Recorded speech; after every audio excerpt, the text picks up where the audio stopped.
नमस्कार। मैं आपके अपने प्रिय YouTube चैनल पथ वन पर आप सभी का एक बार पुनः बहुत बहुत स्वागत करता हूं। मैं ब्रिजेश सिंह आज पुनः एलसीएम को लेकर आपके सामने प्रस्तुत हूं।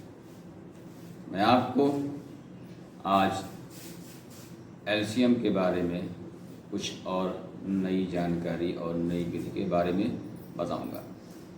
आइए देखते हैं, आज हम लोग सीखेंगे एलसीएम को भाग विधि द्वारा कैसे निकालते हैं। आइए जान मेरे प्यारे दोस्तों, आज आप सभी एलसीएम निकालने की भाग विधि को जानेंगे। पिछले वीडियो में मैंने एलसीएम निकालने की प्राइम फैक्टराइजेशन मेथड यानी कि अभाज्य गुणनखंड विधि को जाना था। आज मैं आपको बताऊंगा एलसीएम की द्वितीय विधि, जिसको हम भाग विधि कहते हैं। भाग विधि को इंग्लिश में डिवीजन मेथड के नाम से जानते हैं। ओके, तो चलिए आइए देखते हैं भाग विधि से एलसीएम कैसे निकाला जाता है। मान लीजिए कोई क्वेश्चन है जिसमें दो संख्याओं का एलसीएम भाग विधि से निकालना है। मान लेते हैं ये संख्याएं हैं 10 और 12 और आपका क्वेश्चन है 10 और 12 का एलसीएम भाग विधि से प्राप्त करो। ओके, तो आइए इसको देखते हैं कैसे प्राप्त करते हैं। सबसे पहले 10 और 12 को एक साथ लिख लेते हैं। अब एक लंबी सी लाइन खींचते हैं खड़ी और एक उन संख्याओं के नीचे पड़ी लाइन खींचते हैं। अब इसमें देखना क्या होता है, सबसे पहले हमें यह ध्यान रखना है कि इन दो संख्याओं 10 और 12 को भाग देने के लिए हमें सबसे छोटी अभाज्य संख्या ढूंढनी होती है। उस सबसे छोटी अभाज्य संख्या से इन दोनों संख्याओं को भाग करेंगे। ऐसा भी हो सकता है कि जो सबसे छोटी अभाज्य संख्या हो उससे दी गई सभी संख्याएं एक साथ विभाजित हो जाएं, और ऐसा भी हो सकता है कि ये स्थिति ना हो तो हम एक एक संख्या को सबसे छोटी अभाज्य संख्या से विभाजित करते हुए और भागफल को उन संख्याओं के ठीक नीचे लिखते हुए क्रमशः आगे की ओर बढ़ते जाते हैं। तो शुरुआत करते हैं। जैसा कि हम देख रहे हैं कि 10 और 12 को विभाजित करने के लिए सबसे छोटी अभाज्य संख्या 2 है।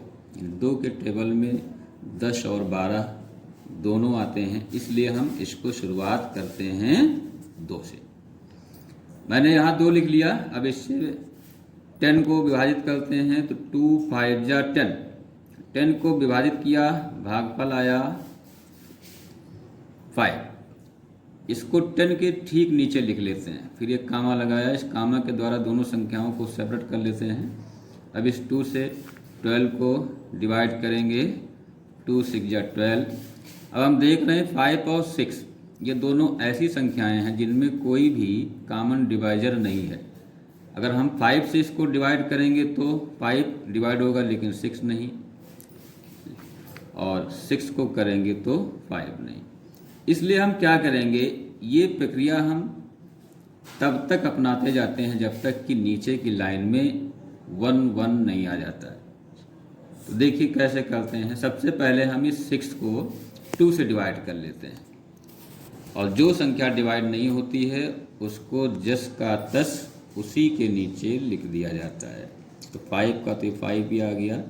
2 से 6 को डिवाइड करेंगे, 2 3 जा 6 आ गया। फिर से अब 3 से डिवाइड करते हैं, हालांकि 3 की लाइन में 5 नहीं आ जाता है, तो इन दोनों संख्याओं को हम सेपरेटली डिवाइड करेंगे। 3 से 3 के टेबल में 5 नहीं आता है, तो 5 को जस का तस लिख लेंगे, और 3 की लाइन में 3 1 जा 3।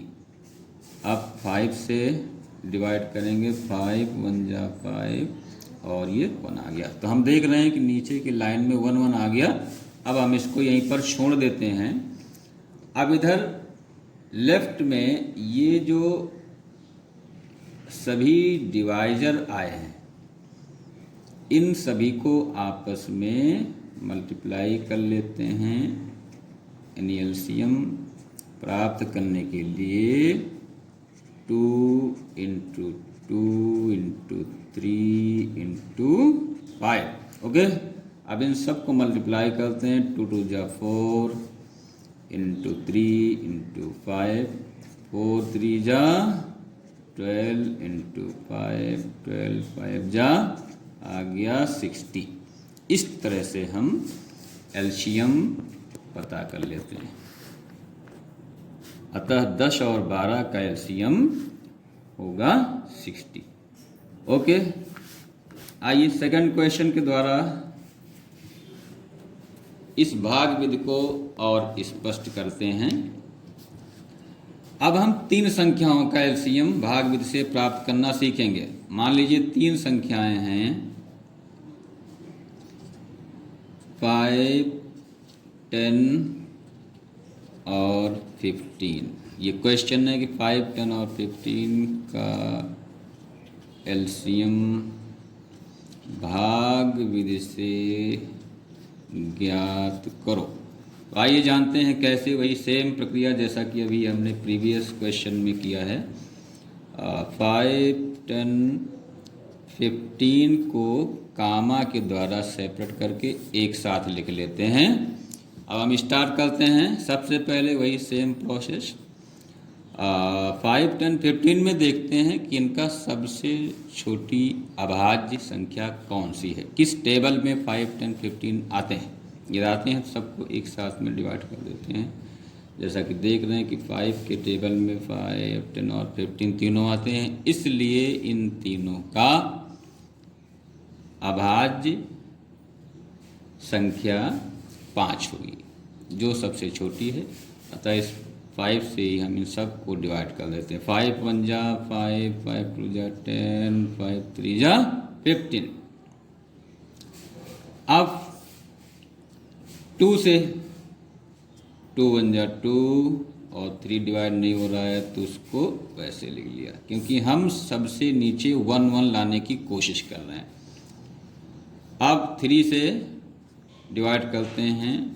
3 1 जा 3। देखिए यहाँ पर सभी में 1 1 आ गया। इससे अगर हम इस चाहें तो इसको यहीं छोड़कर जो ये डिवाइजर आ रहा था और इस 2 3 को मल्टीप्लाई करके भी हम एलसीएम निकाल सकते थे, लेकिन इस कंफ्यूजिंग से बचने के लिए कभी कभी कुछ स्टूडेंट सीधे सीधे इसी को लिख देते हैं, इन संख्याओं को ध्यान ही नहीं देते हैं। इसलिए इस मिस्टेक से बचने के लिए सबसे आसान है कि हम नीचे 1 1 ले आते हैं और सबसे लास्ट में जो ये डिवाइजर बचते हैं, ये जो डिवाइजर आते हैं, उनको हम मल्टीप्लाई करके एलसीएम निकाल लेते हैं। तो यहाँ 5 × 2 × 3 को मल्टीप्लाई कर लेंगे। 5 2 जा 10 और ये 3 आ गया, 10 3 जा 30। तो इस तरह से हम एलसीएम प्राप्त कर लेते हैं। ये मैंने आपको क्वेश्चन बताया और मैंने इतना आसान तरीके से बता दिया है कि आप इसका प्रैक्टिस करेंगे तो इस विधि को कभी भी भूलेंगे नहीं और कोई भी क्वेश्चन हम आसानी से सॉल्व कर सकते हैं। बाकी हम नेक्स्ट वीडियो में और एक तीसरी विधि जो गुणज विधि है, मल्टीपल मेथड को सीखेंगे। ओके, धन्यवाद।